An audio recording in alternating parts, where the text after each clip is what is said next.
Guys एक बार फिर से स्वागत है आप सभी का आपके अपने YouTube channel Saurabh sir mathematics में। यहाँ पर बात करने वाले हैं भारतीय संविधान की। भारतीय संविधान की प्रस्तावना है, रूपरेखा है, उसके बारे में जितने भी क्वेश्चंस परीक्षा में पूछे जाते हैं उससे रिलेटेड यहाँ पर क्वेश्चंस को लेकर आपके लिए आ गया हूँ और उन क्वेश्चंस को वन लाइनर सीरीज के द्वारा समझने की कोशिश करेंगे। और दोस्तों ये क्वेश्चंस बहुत ही महत्वपूर्ण हैं, काफ़ी बार एग्जाम्स में पूछे जाते हैं। तो दोस्तों उत्साह के साथ में चलते हैं क्वेश्चन नंबर 1 की तरफ। यहाँ पर क्वेश्चन दे रखा है, रेगुलेटिंग एक्ट कब पारित किया गया था? तो रेगुलेटिंग एक्ट जो पारित किया गया था वो 1773 ईस्वी में पारित किया गया था। नेक्स्ट क्वेश्चन आता है, भारत के गवर्नर जनरल को किस एक्ट के द्वारा अपनी समिति के निर्णय को अस्वीकार करने का अधिकार मिला था? तो 1786 में, जो 1773 के बाद अमेंडमेंट एक्ट आया 1786, उसके द्वारा भारत के गवर्नर जनरल को अपनी समिति के निर्णय को अस्वीकार करने का अधिकार प्राप्त था। नेक्स्ट क्वेश्चन आता है, महारानी विक्टोरिया को भारत की साम्राज्ञी कब नियुक्त किया गया था? तो 1858 में भारत की साम्राज्ञी नियुक्त किया गया था। जो 1857 का पहला हमारा स्वतंत्रता विद्रोह था, उसको विफल हो जाने के बाद ही महारानी विक्टोरिया को भारत की साम्राज्ञी घोषित कर दिया था और उसकी तिथि है 1858 ईस्वी। नेक्स्ट आता है, मार्ले मिंटो सुधार का उद्देश्य क्या था? तो मार्ले मिंटो सुधार का जो उद्देश्य था वह पृथक निर्वाचन प्रणाली था। मार्ले मिंटो सुधार का उद्देश्य।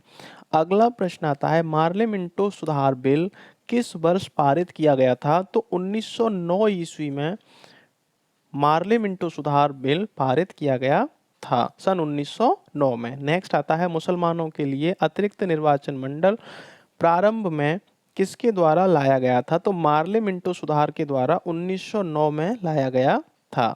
नेक्स्ट आता है क्वेश्चन, 1909 के इंडियन काउंसिल एक्ट में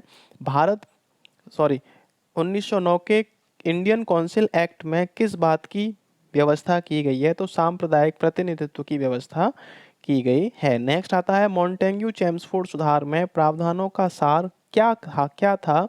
तो प्रांतों में दोहरा शासन प्रावधानों में सुधार किया गया था। नेक्स्ट आता है, भारत का संविधान लागू होने तक स्वतंत्रता के पश्चात इसका शासन किसके अंतर्गत चलाया गया था? तो 1935 का जो भारत सरकार का अधिनियम था उसके द्वारा जब तक संविधान बना उससे शासन चलाया गया था और यह हमारा मिनी कॉन्स्टिट्यूशन कहा जाता है, यानी कि लघु संविधान के नाम से जाना जाता है। किसको?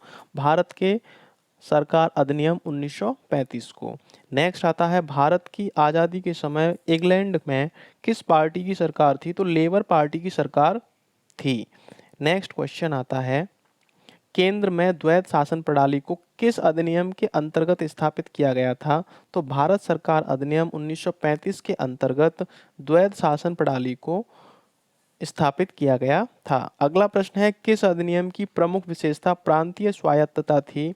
तो 1935 का जो भारत सरकार का अधिनियम था उसकी प्रमुख विशेषता प्रांतीय स्वायत्तता थी। नेक्स्ट क्वेश्चन आता है, भारत सचिव का पद किसके द्वारा निर्मित किया गया? तो भारत सचिव का जो पद था वो भारत सरकार अधिनियम 1858, जो भारत सरकार का अधिनियम था उसके द्वारा निर्मित किया गया था। नेक्स्ट क्वेश्चन है,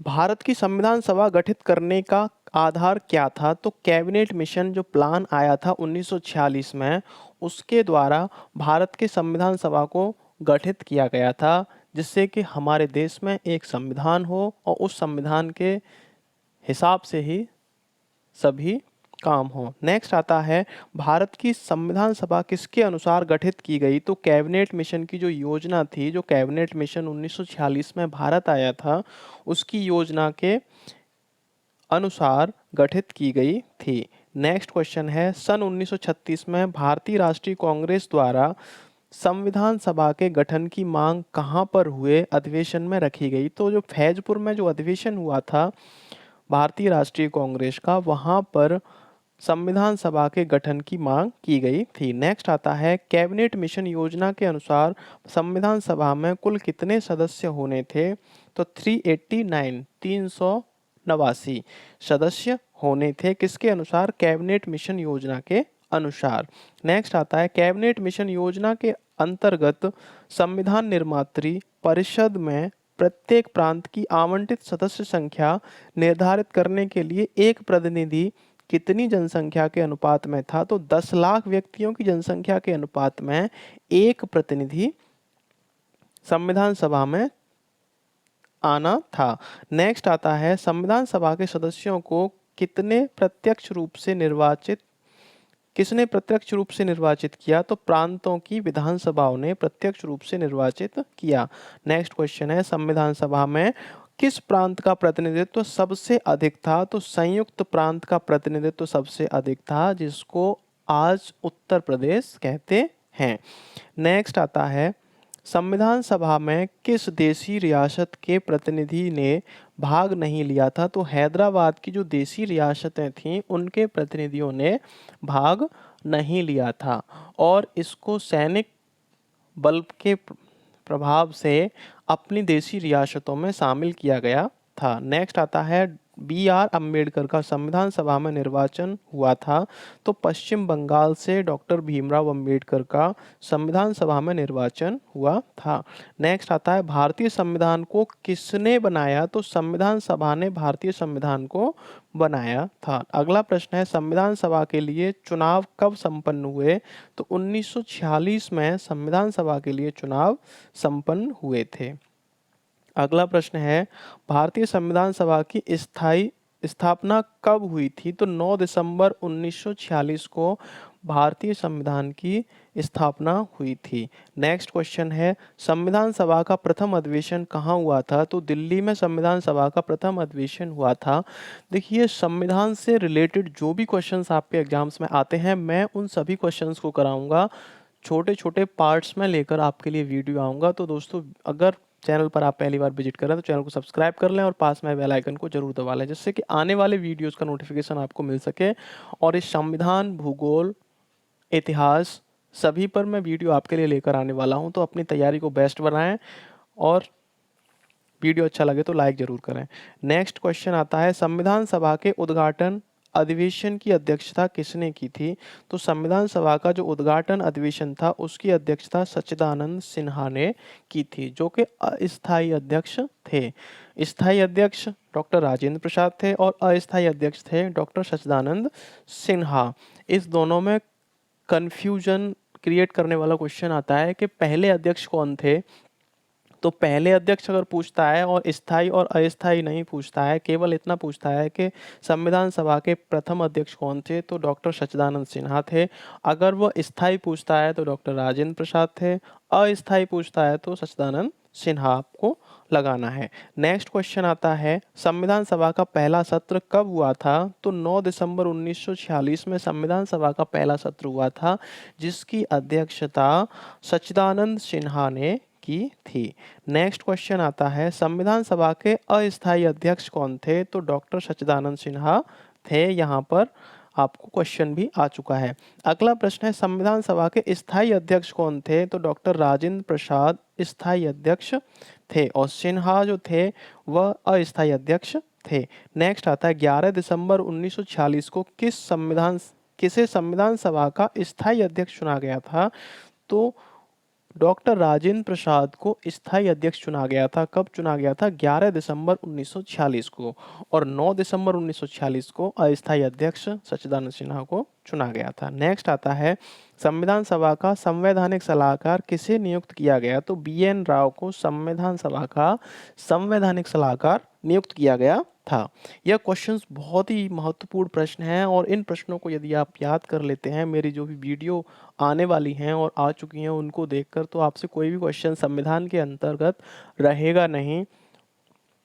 नेक्स्ट क्वेश्चन आता है संविधान सभा के प्रारूप मसविदा यानी समिति की नियुक्ति कब हुई थी? तो 20 अगस्त 1947 में इसकी नियुक्ति हुई थी। नेक्स्ट क्वेश्चन है भारतीय संविधान सभा की प्रारूप समिति के अध्यक्ष कौन थे? तो डॉक्टर भीमराव अम्बेडकर, BR अम्बेडकर लिखा हुआ है, ये भी आता है और पूरा भी नाम आ सकता है आपका ऑप्शंस में, तो देख कर लगाएं।